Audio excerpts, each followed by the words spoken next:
Ladies and gentlemen, hello and welcome. Ace here.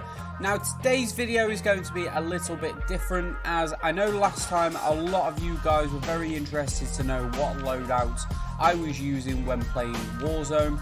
So the first video that I did put across the Grau and the Kar98K, but today with a shift in meta with the Cold War weapons, there's been a big change on the loadouts that I use, so I was looking forward to showing you guys exactly what those loadouts would be. With Season 2 on the horizon, I thought this would be the best time to show you exactly what weapons I was using from the Cold War game, which really do stand up in the Warzone meta at the moment. Now there are going to be two loadouts in this video that I'm going to show you today.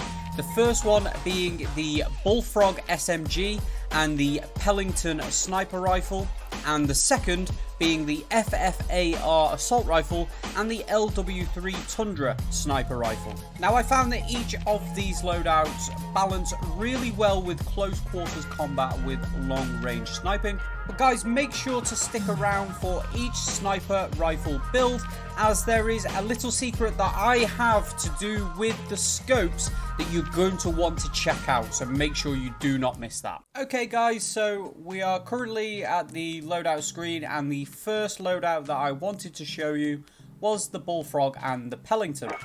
Now the Bullfrog is a fantastic SMG, as it balances really well the high power of an SMG with the precision of an assault rifle. Now first attachment we're going to use here is the GRU suppressor, as that gives sound suppression and damage range, whilst also helping with the accuracy of the weapon as well. Next we're going to go for the Task Force barrel, as again it gives you the best effective damage range with bullet velocity. Next we're going to go down to the Spetsnaz grip, as that helps with any recoil on this weapon being vertical and horizontal. Then we're going to run the 65 round mag. Now the reason that we don't go down to either the speed mag or the 85 round mag is it's going to reduce that mobility. Now with this gun, the best thing that you want is the best mobility possible, as you can push and attack any team and keep them on the back foot as much as possible. Finally, we're going to go to a stock, where we're going to use the KGB skeletal stock. Again, really boosts up that mobility massively and gives you the best sprint to fire time, and also gives you the best aim walking movement speed. So while you are ADS'd, you'll still be moving at quite a high speed to be able to attack those enemies. Secondly, we go on to the Pellington. Now the Pellington for me is a fantastic sniper rifle, as it's so comparable to the Kar98K. But like I said at the start, we have a little secret that I'm going to go through with you now. First attachment that we're going to use on this weapon is the wrapped suppressor, as that gives us a muzzle flash concealment, gives us recoil control, which is fantastic for a sniper rifle, and keeps us off the radar. Second, we're going to use the Combat Recon barrel, as this gives this rifle the best bullet velocity, which then keeps it comparable to the Kar98K. Under barrel, we're going to use the bipod, as that gives us the best recoil control again.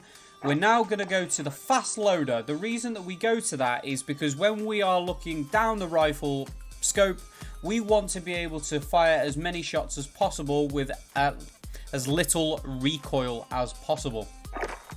And that does not affect our mobility, it doesn't affect our control, it doesn't affect our accuracy. Now finally, with the optic, I would use the Royal and Cross 4 times. Now the reason that I would use this optic, as it gives us a 4 times optical zoom, but there is no glint from the scope at all for the enemy to see. So you are basically sniping incognito. No one will be able to see where you are sniping from. Also, reticle wise, I tend to go with the precision, as that is my favorite. But this one, it really is entirely up to you. Now, another little secret to do with the reticle is, as you saw there, I do not have many reticles unlocked for this scope, as I don't generally use it in multiplayer. and I tend to have only just started really using it in Warzone. But I did use the 3x a lot. I love the 3x scope. So with this one, I have all reticles unlocked. Now, if I wanted to, for example, use the spectral reticle, I would select it on the 3x first if I have it unlocked on that. Then go to the attachment and change to the Royal and Cross 4x. And as you'll see, the reticle is now on the 4x, even though I do not have it unlocked. So there's another little secret for you guys when it comes to the reticle. Now, the second loadout I want to show you today, guys, is obviously the FFAR and the LW3 Tundra. Now, the FFAR is an assault rifle. It's got fantastic control, but really does work like an SMG, but has a lot more power. First attachment we're going to go for is the agency suppressor. Gives us, again, that sound suppression with damage range. Next, we're going to go to the barrel, and we're going to use the Ranger barrel as it gives us the best bullet velocity.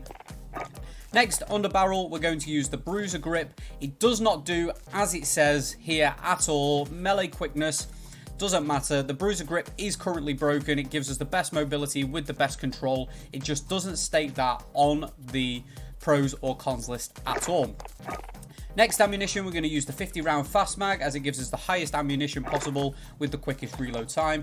And then finally, we're going to go to the Raider stock as it massively bumps up the mobility of this weapon for your sprint to fire and aim walking movement speed, with not really affecting your accuracy and control. And as you've seen with the Cold War weapons, this seems to be the case quite a lot with the stocks. Next, we're going to go to the LW3 Tundra, and this is going to be an incredibly similar build to the Pellington, but the difference between the Pellington and the LW3 Tundra is the Pellington is more like the Kar 98K, but the LW3 Tundra is more like the HDR. Now, if you prefer to use the HDR and prefer to sit and wait for your target and hit those longer shots, the LW3 Tundra is the way you want to go. If you're going to be more aggressive and attack the enemy and be in their face, go for the Pellington. That would be my best advice to you guys. Now, we're going to build this with the Wrap Suppressor for that better damage range, Combat Recon Barrel for the best bullet velocity, and it really boosts that range up massively. Then we're going to go for the Royal and Cross 4x, and again, same with the reticle, exactly the same trick on the previous gun. Underbarrel bipod for the better vertical and horizontal recoil.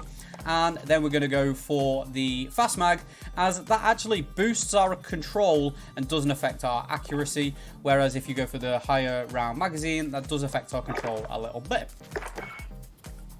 For each class, the perks have been the same with the EOD, Overkill and Amped. And I've actually changed my playstyle a little bit over the past couple of days, and I've started to run now the Thermite and the Stun Grenade, as it really does help when you're being more aggressive and pushing forward. Alternatively, perk-wise, I would say for the SMG, if you want to really boost that mobility just a little bit more, go for Double Time. I found that Double Time really does boost it, and you can get right in the face of the enemy instantly. So those are the two loadouts that I've been running in Warzone recently and getting to pick up those all-important victories. If you like this video, please drop a like and a subscribe down below.